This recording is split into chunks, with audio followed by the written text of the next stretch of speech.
രാജ്യതലസ്ഥാനത്ത് നൃത്തസംഗീത വിസ്മയമൊരുക്കി സ്വാതി തിരുനാൾ ഉത്സവത്തിന് തിരശ്ശീല വീണു. പുല്ലാങ്കുഴൽ കച്ചേരിയും ഭജൻ സന്ധ്യയുമായിരുന്നു അവസാന ദിവസത്തെ ആകർഷണം.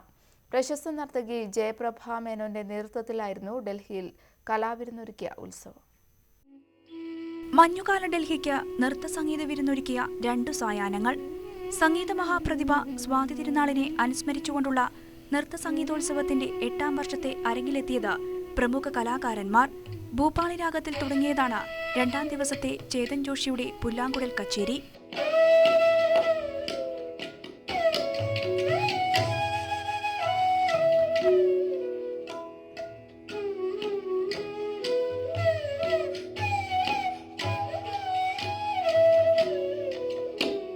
ഹിന്ദുസ്ഥാനി രാഗവഴികളിൽ നിന്ന് കർണാട്ടിക് രാഗവഴികളിലേക്ക് നയിച്ചത് പ്രമുഖ സംഗീതജ്ഞൻ ഇളങ്കോവൻ ഗോവിന്ദരാജൻ.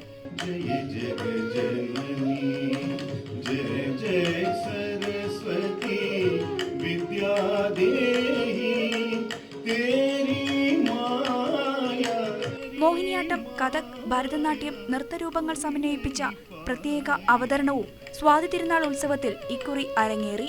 കാവാലം നാരായണ പണിക്കർക്കാണ് ഇത്തവണത്തെ ഉത്സവം സമർപ്പിച്ചിരിക്കുന്നത്.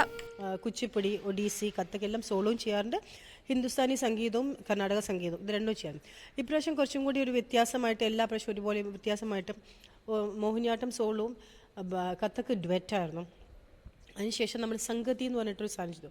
ഇന്റർനാഷണൽ അക്കാദമി ഓഫ് മോഹിനിയാട്ടം ആതിഥ്യമരുളിയ ഉത്സവത്തിനായി വിദേശികളടക്കം നിരവധി ആസ്വാദകരാണ് എത്തിയത്. ന്യൂസ് 18 ഡൽഹി.